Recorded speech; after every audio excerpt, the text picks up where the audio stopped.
Excellencies, let me begin by welcoming you all to the Asean Canada 40th Anniversary Commemorative Summit, the first such meeting at the leaders level.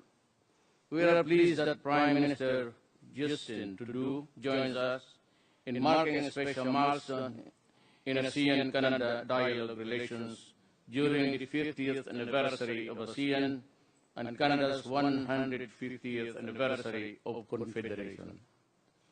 In the last 40 years, the ASEAN and Canada have explored common ground to, inter alia, address traditional and non-traditional security issues such as terrorism and human trafficking, to accelerate our economic cooperation, and to promote the rights of women, children, and migrant workers while broadening our people-to-people ties.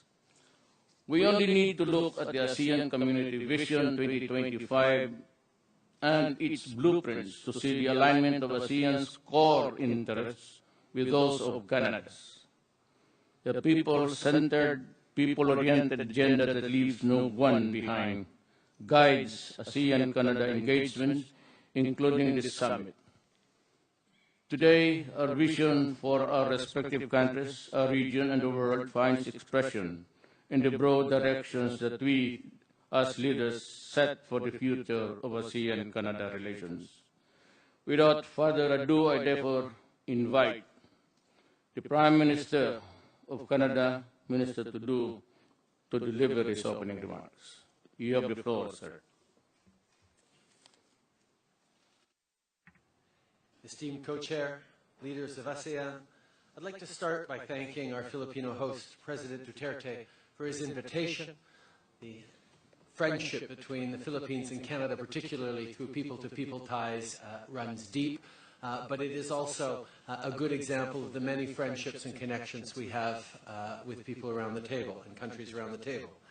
It's my great privilege to join you today as we celebrate 50 years of ASEAN and 40 years of dialogue between ASEAN and Canada.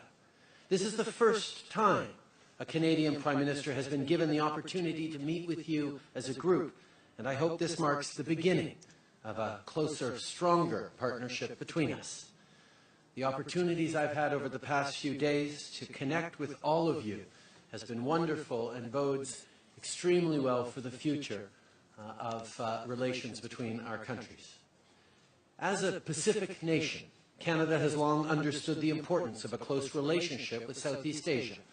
Partners in prosperity and in peace, Canada has sought to deepen and strengthen the ties that unite us in recent years for the benefit of all our citizens.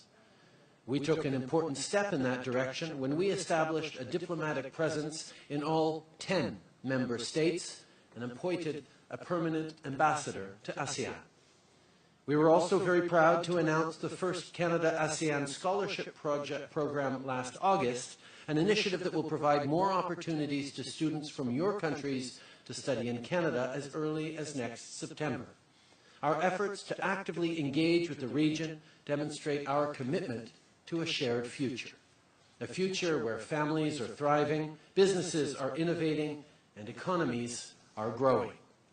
At a time when change is followed only by more change, international forums like ASEAN are more than just useful, they are vital.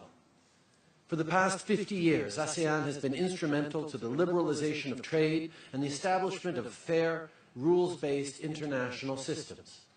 As unprecedented, dynamic growth is driving Southeast Asia's importance on the world stage, it is critical that we build this progress and that we expand this partnership.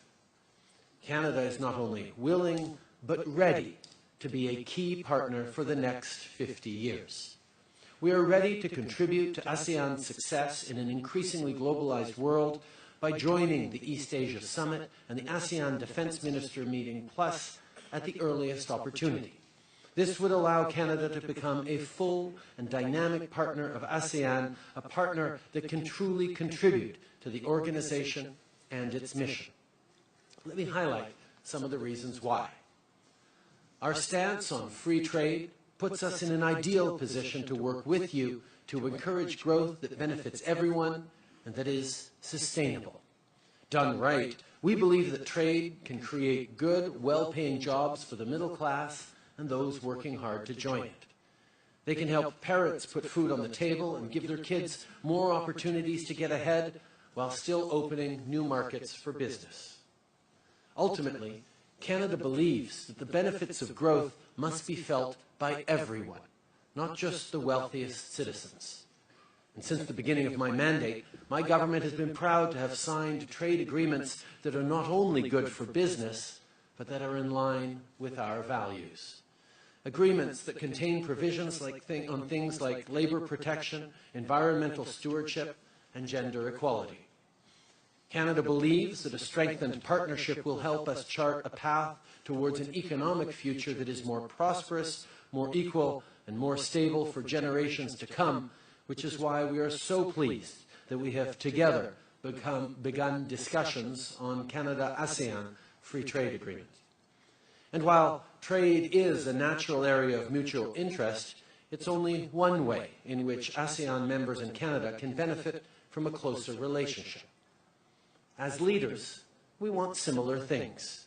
We want our people to be safe, our air to be clean, and our communities to be strong. I'm proud to say that Canada has already taken concrete steps towards achieving those goals. In light of events in Myanmar's Rakhine State, I've named a special envoy to the region. I've asked him to engage in diplomatic efforts and identify ways in which Canada can support the response to the situation and the plight of the Muslim minority.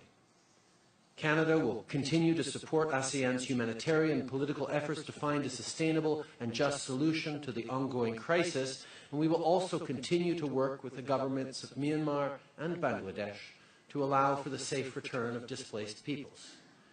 During my excellent discussions with the State Councillor, we discussed the importance of the recommendations put forth on the final report of the Advisory Commission on the Rakhine State, which will help chart the path forward towards peaceful resolution of the conflict, and we've discussed how Canada can help achieve this goal.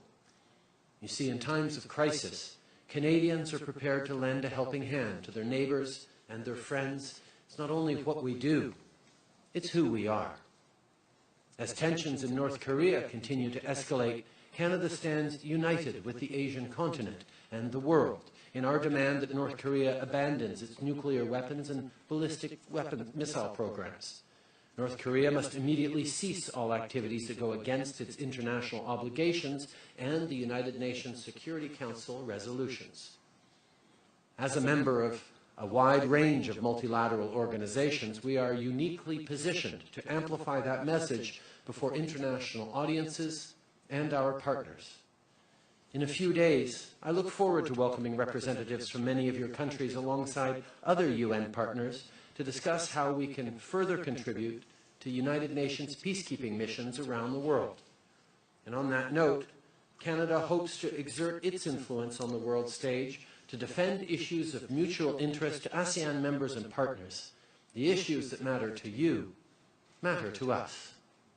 During our meeting today, we will be discussing the accomplishments and potential of a renewed partnership with ASEAN and some of the new and exciting ways in which Canada can support this community, including by joining EAS and the ASEAN Defence Ministers Meeting Plus.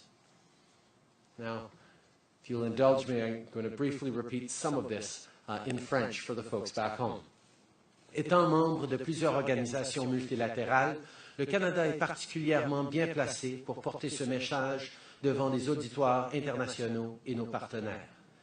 Dans quelques jours, j'aurai le plaisir d'accueillir des représentants de plusieurs des pays présents ici, ainsi que d'autres partenaires des Nations Unies, pour discuter des différentes façons de contribuer encore davantage aux missions de maintien de la paix qui se déroulent à travers le monde.